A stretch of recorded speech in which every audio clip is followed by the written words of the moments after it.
Welcome, Heartfelt Revenge Stories. My name is Rebecca Matthews. I'm 39 years old, and the moment I realized my relationship was already broken didn't come with shouting or slammed doors. It came with laughter, the kind that sounds harmless until you realize it's aimed at you. It was a Saturday afternoon. My boyfriend had 3 of his friends over, beer bottles clinking, voices carrying too easily through the house. I was in my home office upstairs, door cracked open, finishing a report I'd promised myself I wouldn't work on during the weekend. Before I continue, please subscribe and like this video, and listen to my story till the end, and let me know which city you're listening from. That way I can see how far my story has traveled. Trust me, you'll want to hear what happened next. I wasn't trying to listen, but our house has thin walls, and the living room sits directly below my office. Sound travels, especially laughter.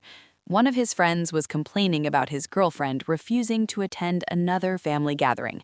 Something about boundaries, something about being tired of always giving in. Then I heard my boyfriend's voice, relaxed, amused, certain. "Oh, that would never happen with Rebecca," he said. "I don't even worry anymore." More laughter. "She pushes back for a bit," he continued, "but she always caves eventually." Another friend chimed in. "You've got her trained pretty well." My boyfriend didn't even hesitate. "It's not training," he said. "It's just who she is." I sat completely still at my desk, hands hovering over the keyboard, heartbeat loud enough that I could hear it in my ears. He said it like a fact, not cruel, not angry, just settled, like describing the weather. I didn't go downstairs, didn't interrupt, didn't defend myself. I just sat there and thought about every single time I'd caved in the last year alone. The vacation I didn't want but agreed to because he insisted. The expensive renovation I thought was unnecessary but paid for anyway. The job opportunity I quietly turned down because it would have meant relocating and he didn't want to move. Every time I pushed back, made my case, tried to explain, and every time, eventually, I'd given in because I told myself that was love. I closed my laptop and went to the bedroom, lay flat on my back, stared at the ceiling for nearly 2 hours. Around 10 p.m., he came upstairs. "Hey," he said softly, "you disappeared. You okay?" "Just tired." He nodded, then smiled. "I was going to prep your morning stuff, make your life easier tomorrow." There it was. Every night for 11 years, he'd prepared my mornings. Coffee set to auto-start, supplements laid out, breakfast prepped just enough to feel thoughtful. It had felt sweet once. Now it sounded like maintenance. "Don't worry about it tonight," I said. "I've got it." "You sure? It only takes 5 minutes." "I'm sure." He shrugged and went to bed. I didn't sleep. At 3 a.m., I got up quietly and went downstairs. I unplugged the coffee maker, put the supplements back in the cabinet, poured the pre-measured breakfast back into its container. Then I wrote a note. Simple, clear. "I heard what you said about me today. You're right. I used to cave. Past tense. That's done now. Make your own breakfast. I'll make mine when I'm ready. We'll talk tonight." I went back to bed. Slept better than I had in weeks. Keep watching to see how he reacted the next morning. You won't believe what happened next. The next morning, he was standing in the kitchen holding the note when I walked in. "What is this?" he asked. "Exactly what it says." "You're mad because you overheard something?" "I'm not mad. I'm awake." His expression hardened. "You're being dramatic." "No," I said quietly. "I'm being clear." And for the first time in 11 years, I grabbed my keys and walked out without explaining myself further. I didn't cry in the car. That surprised me. For years, my emotions had been like weather, predictable, seasonal, easy to read if you knew which buttons to press.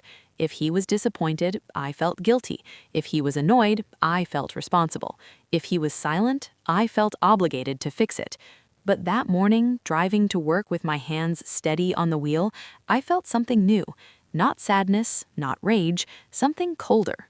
Clarity, the kind that doesn't shake you because it settles. My phone buzzed before I even reached the freeway. Him. "Are you seriously doing this?" Him. "You're punishing me over one joke?" Him. "This is immature, Rebecca." Him. "We need to talk like adults." I didn't respond, not because I didn't have words, because I refused to feed the pattern. For 11 years, whenever he pushed, I explained. Whenever he sulked, I softened. Whenever he insisted, I negotiated with my own needs until they shrank small enough to fit inside his comfort. If I answered now, it would be the same dance, and I couldn't do another step without hating myself. By the time I got to my office, there were 6 more messages, then 3 missed calls. At a red light, I stared at my screen and realized something sharp. He wasn't worried about my feelings. He was worried about the fact I'd walked away, because walking away was the one thing I never did. Work was impossible. I sat through meetings and heard none of them. I nodded at coworkers and smiled automatically, like my face was running a script my brain wasn't present for. Every few minutes, my phone would light up again. Him, this isn't you. Him, you're being cold. Him, do you want to throw away 11 years? Him, Rebecca, answer me. That one almost made me laugh because it was exactly what he'd said about me the night before. It's just who she is. He believed who I was meant someone who answers, someone who comes back, someone who caves. At lunchtime, I finally replied with one text. Me, I'm at work. I'm not doing this over text. We'll talk tonight. Please stop contacting me during work hours. I stared at it for a full minute before sending it, like I was watching myself step off a ledge. After I hit send, I muted the conversation.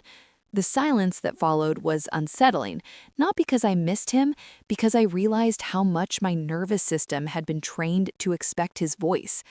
Around 3 p.m., my phone rang again, different number. I almost ignored it, but something in me said, face it, so I answered. Hello? A woman's voice, bright, careful, too friendly. Rebecca, hi, it's Tessa. My stomach tightened. Tessa was one of his friend's girlfriends, the one who'd been at the living room gathering, the one whose laughter I'd heard first, like it was harmless. Now it sounded coordinated. What do you want? I asked. She chuckled awkwardly. Okay, wow, so it's like that. It's like what? I kept my voice even. Say what you called to say. There was a pause, then she shifted into the tone people use when they think they're being reasonable. He's really upset, she said. He didn't sleep. He feels like you're turning this into a huge thing. I stared at my office wall. The framed motivational quote I'd never cared about suddenly irritated me. Did he tell you what he said? I asked. He said it was a joke, she replied quickly. You know how guys talk when they're with friends. Don't, I cut in, don't dress it up as how guys talk. He wasn't joking. He was bragging. He was just venting. No, I said. My voice came out calm, but my hands were clenched so tight my nails bit into my palm. She sighed like I was being difficult on purpose. I think you're reading too much into it, she said. I let the silence stretch. Then I said, you were there. You heard his tone. Tell me the truth. Did it sound like a joke? She hesitated, just long enough. Look, she said quickly, relationships are complicated. People say dumb things sometimes. You can't. Yes, I can. I can decide I'm done being talked about like I'm a certainty, like I'm predictable prey. Rebecca, no, I interrupted again. If you called to convince me to bend back into shape, I'm not interested. That's not what I'm doing. It is, I said. And if he wants to talk to me, he can do it himself, not through you. Tessa's voice sharpened. So you're going to throw away 11 years over this? That line, the same one he'd texted, like they'd all agreed on the script. I felt something inside me click into place, like a lock. I'm not throwing anything away. I'm asking for basic respect. If that's too much, then maybe 11 years wasn't what I thought it was. I hung up. Then I blocked the number. And I didn't feel guilty. That's what scared me most. What I discovered next changed everything about how I saw my entire relationship. Part 2 will break your heart. The rest of the afternoon dragged, not because I was uncertain, but because I kept replaying my life like a film I'd never noticed I was acting in. Every time I'd said, it's fine, when it wasn't. Every time I'd changed plans to match his preferences. Every time I'd swallowed a no because it was easier than dealing with his disappointment. And then I thought about my mother. My mother had been kind, loving, quiet. She'd called it keeping the peace, but I'd watched her vanish in pieces. She stopped choosing restaurants, stopped picking vacations, stopped buying clothes she liked because my father would tease her for being fancy. She would smile and say, "It doesn't matter," until it became true. When I was a teenager, I swore I'd never live like that. I swore I'd never disappear just to be loved. And yet, here I was, 39, realizing I had done it anyway. If you've ever felt invisible in your own relationship, keep watching. This gets deeper. When I got home around 6:30, he was already there, in the kitchen, cooking dinner. But not the way he normally cooked when he wanted to impress me. Not the elaborate meals, not the candles, not the performative sweetness. This was pasta and jar sauce, bare minimum.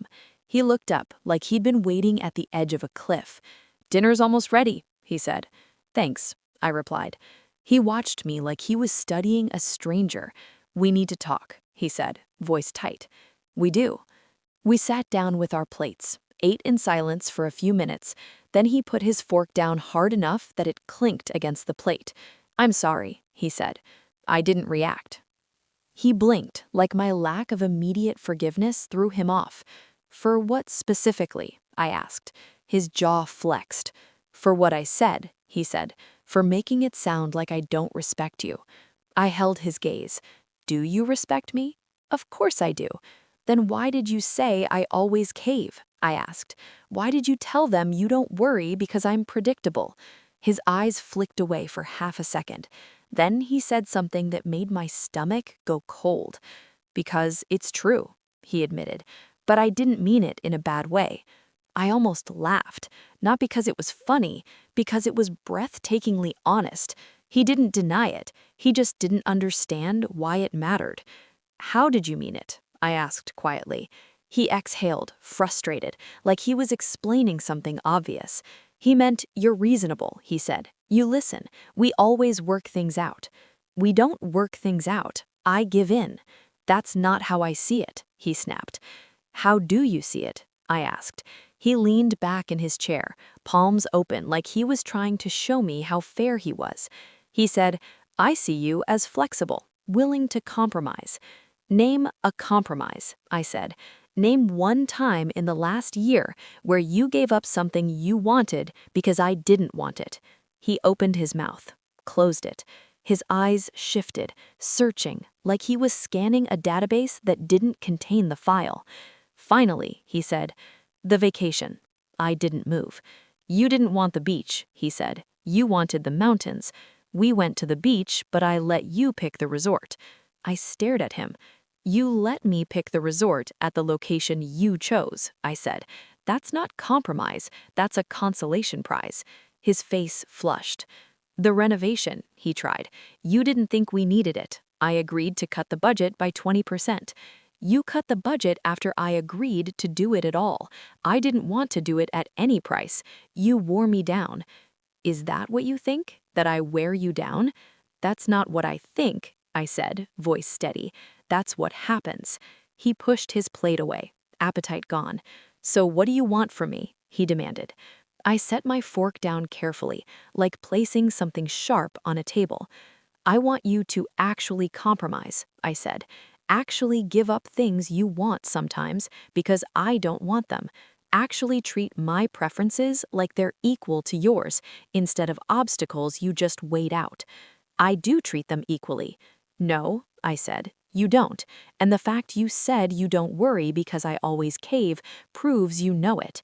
His eyes glistened suddenly, not from guilt, shock and anger and fear mixed together. "You're ruining our relationship over one stupid comment," he said, voice breaking. "I'm trying to save it by naming the pattern I've ignored for too long." He shook his head slowly, like he couldn't accept what he was seeing. "What do you want me to do?" he asked quietly now. "I want you to sit with what you said," I told him. "Really sit with it." He swallowed. "And ask yourself if you'd be okay with me telling my friends the same thing about you, that I don't worry about what you want because you'll cave eventually." His mouth tightened. "No," he admitted. "Exactly," I said. "So why is it okay the other way around?" He didn't have an answer.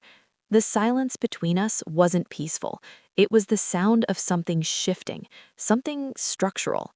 I stood up and picked up my plate. "I'm going to read," I said. "Take your time thinking."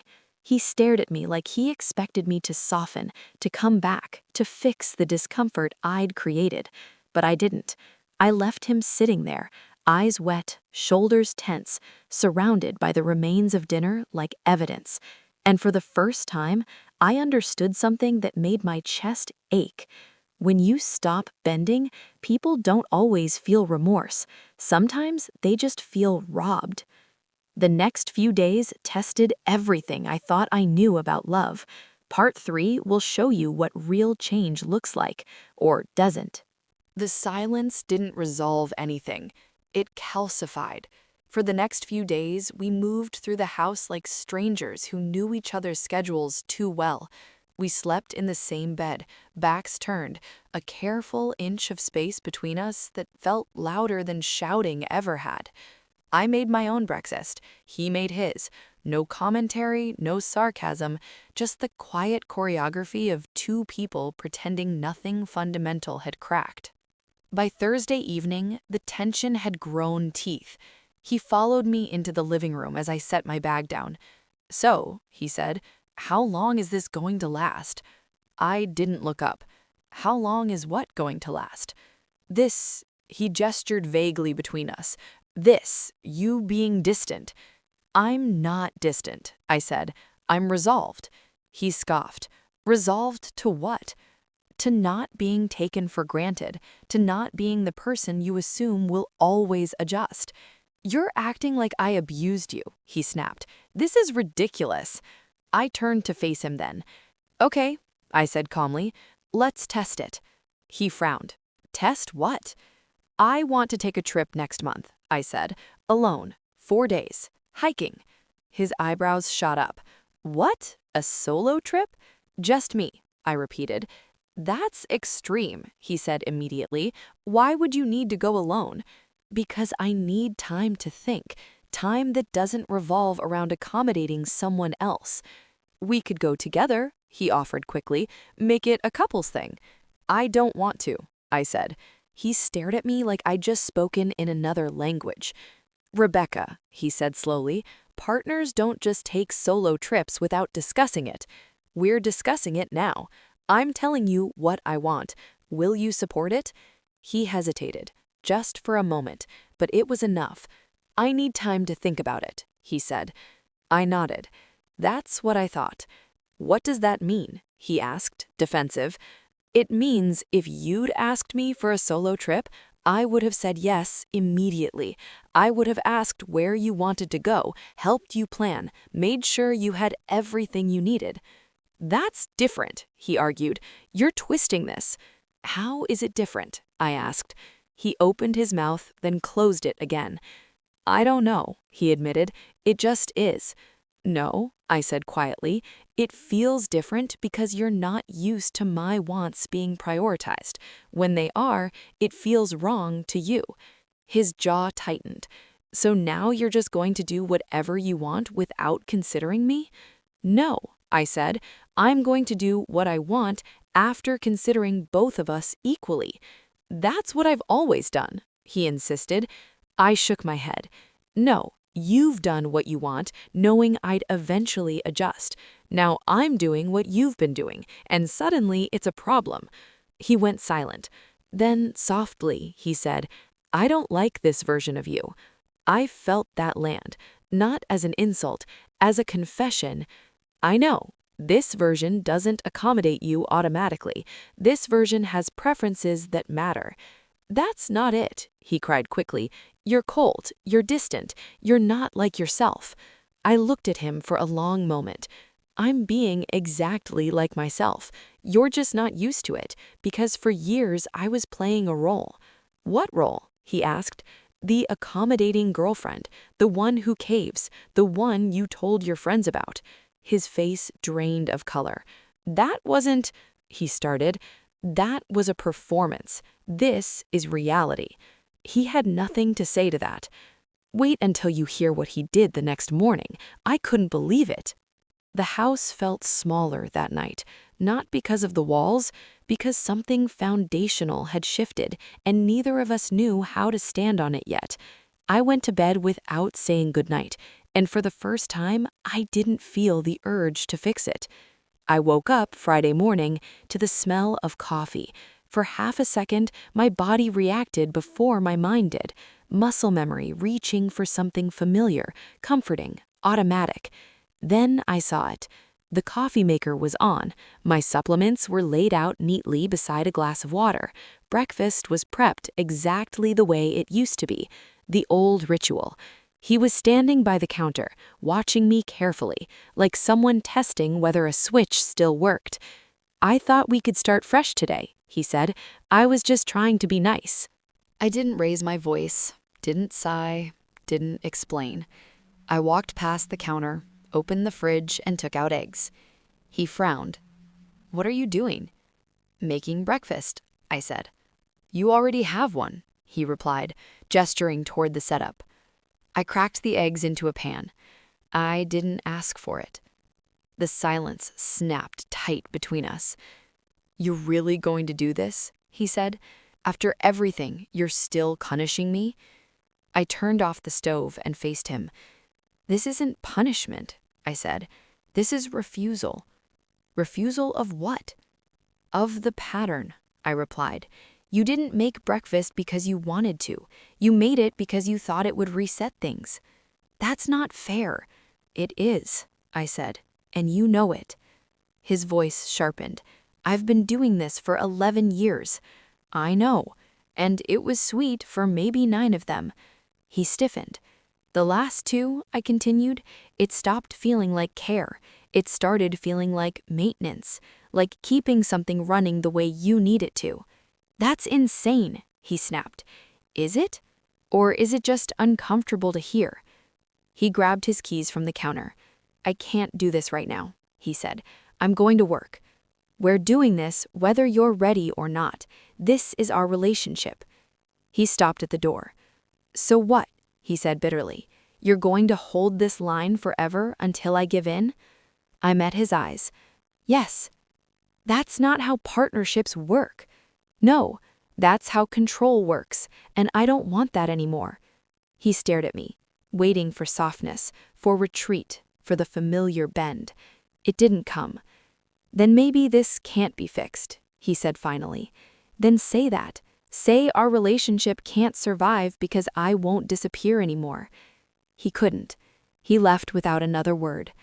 I sat at the table, ate my eggs and toast slowly, deliberately, while the untouched breakfast he prepared cooled on the counter. Then I cleared it away, put everything back where it belonged, unplugged the coffee maker, wiped the counter clean. No trace. It felt final. What his mother said next almost broke me. Part 4 reveals the breaking point. The weekend passed in fragments. We avoided each other, traded the house in shifts. If I was in the living room, he'd disappear into the bedroom. If he was in the kitchen, I'd take a walk. On Sunday evening, he finally broke. "I talked to my mother," he said. I didn't look up from my book. "Okay." "She thinks you're going through a phase," he continued, "that this is some kind of crisis." I smiled, not kindly. "That's convenient," I said. "Blame my clarity on instability." "She said all women do this eventually, get weird about independence." I closed the book. "Did she also say I'll come around?" I asked. He hesitated. "She said I should wait it out." I laughed, actually laughed. "There it is," I said. "That's the plan. Just wait until I bend." "That's not what she meant." "It's exactly what she meant," I replied. "And the fact you told me proves how deeply this pattern runs." He looked shaken now.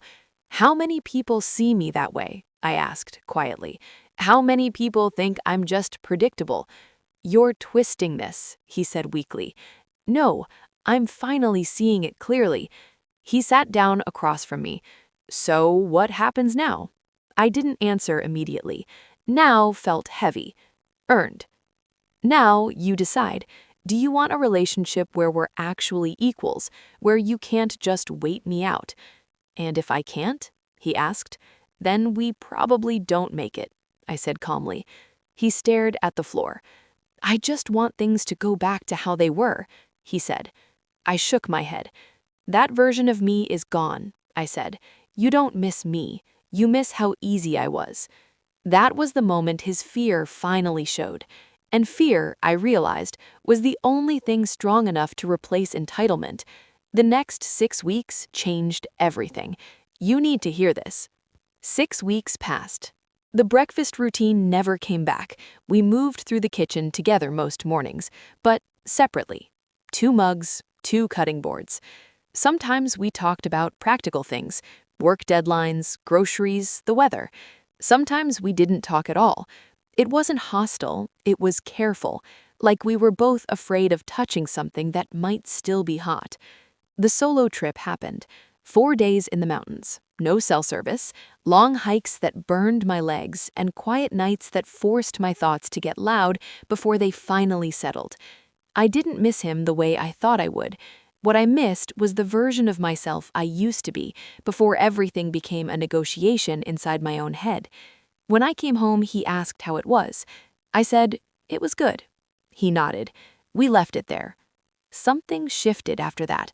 Not dramatically, not all at once, but he started asking questions differently, not collecting information, not preparing counters, actually asking, what do you want for dinner? Do you feel like seeing anyone this weekend? Is this okay with you, or are you just saying yes? The first time he asked that last one, my chest tightened because it told me he finally understood how often I lied to keep things smooth. I said no to 3 things that month: a dinner party he wanted to host, a furniture purchase he was excited about, and a weekend visit to his parents. Each time, he pushed a little. Then, this was new, he stopped.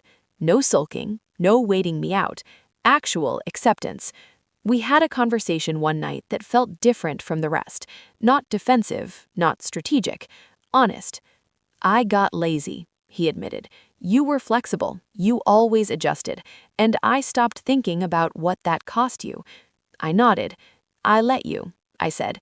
That part mattered. I said yes when I meant no, so you learned that my boundaries were temporary. He looked carefully at me. Are we okay? I didn't answer right away. I don't know yet, I said. We're in a new phase. I need to see if this change lasts, if you can live with someone who doesn't bend automatically. And if I can't? He asked. Then we probably don't make it, I said calmly. He stared at the floor. I just want things to go back to how they were, he said. I shook my head. That version of me is gone, I said. You don't miss me. You miss how easy I was. That was the moment his fear finally showed. And fear, I realized, was the only thing strong enough to replace entitlement. I still think about that comment sometimes. She always bends eventually. It still stings, but it also woke me up, made me realize I'd been a supporting character in my own relationship, always accommodating, always smoothing things over, always shrinking so the connection could stay comfortable. People hear this story and think it's about breakfast, that I was petty, dramatic, making a big deal out of nothing.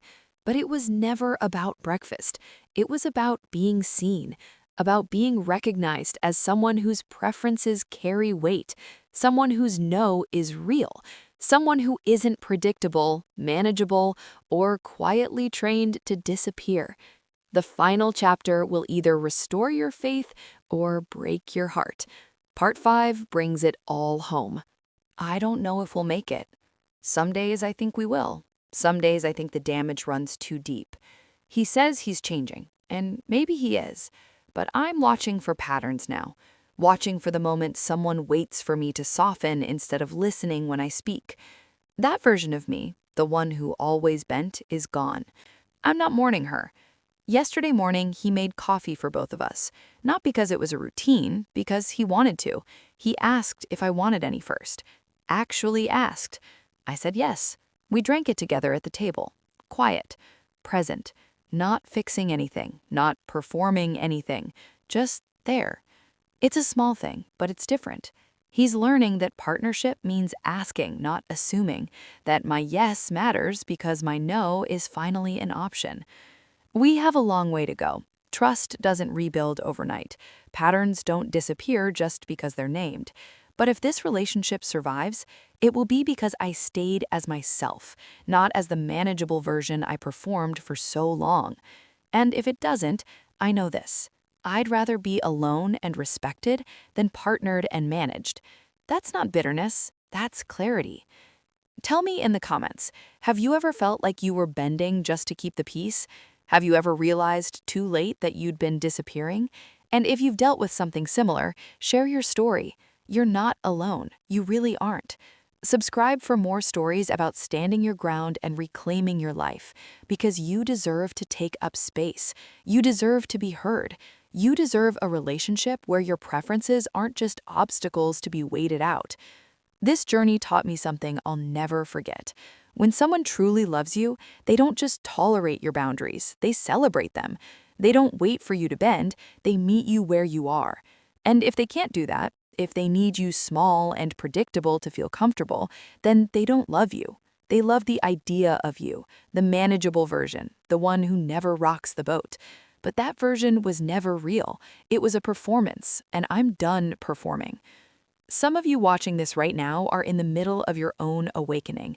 You're realizing that you've been accommodating, adjusting, shrinking, and calling it love. Let me tell you something. Love doesn't require you to disappear. Love doesn't mean always being the one who gives in. Love doesn't mean being predictable prey. Real love asks. Real love listens. Real love respects your no as much as your yes. If you're waiting for permission to stand your ground, this is it. You don't need anyone's approval to reclaim yourself. You don't need to explain why you matter. You just do. Last week, something happened that I want to share with you. We were at the grocery store. He reached for something I've always bought but never really liked. I'd just gotten it because it was easier than explaining I didn't want it. He picked it up and looked at me. "Do you actually like this, or have you just been getting it?" I stared at him. That question, that simple question, it meant he was paying attention, really paying attention. "I don't like it," I said. He put it back. "Then we don't need it." No argument, no explanation required, just acceptance. I almost cried right there in the cereal aisle, because that's what change looks like. Not grand gestures, not dramatic apologies, just seeing someone, really seeing them. I'm sharing this story not because I have all the answers. I don't. I'm sharing it because I spent 11 years thinking that bending was love, thinking that accommodating was partnership, thinking that disappearing a little bit at a time was the price of being loved. And I was wrong, so wrong. If my story resonates with you, if you see yourself in these words, please know that it's not too late. It's never too late to reclaim yourself. You can start today with one boundary, one no, one moment of standing firm instead of bending. And yes, people might not like it at first. They might call you selfish, difficult, cold. They might tell you you've changed. And you can smile and say, "You're right, I have." Because the version of you that bent, that accommodated, that disappeared, that version was surviving. This version is living. And living means taking up space, having preferences, setting boundaries, being seen. It means mattering.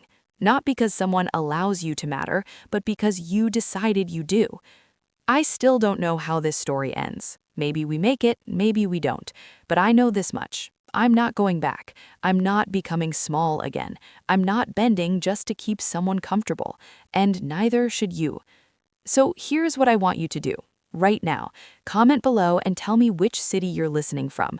Let me see how far this story has traveled. Let me see how many of us are out there learning to stand our ground, learning to matter, learning to take up space. You're not alone in this. I promise you that. Subscribe if you haven't already, because I'm going to keep sharing these stories. Stories about reclaiming yourself, stories about standing your ground, stories about learning that you don't have to bend to be loved. Thank you for listening. Thank you for being here. Thank you for seeing yourself in my story and deciding that maybe, just maybe, it's time to stop bending too. You deserve better. You deserve respect. You deserve to be seen. And you don't have to disappear to earn it. Remember that.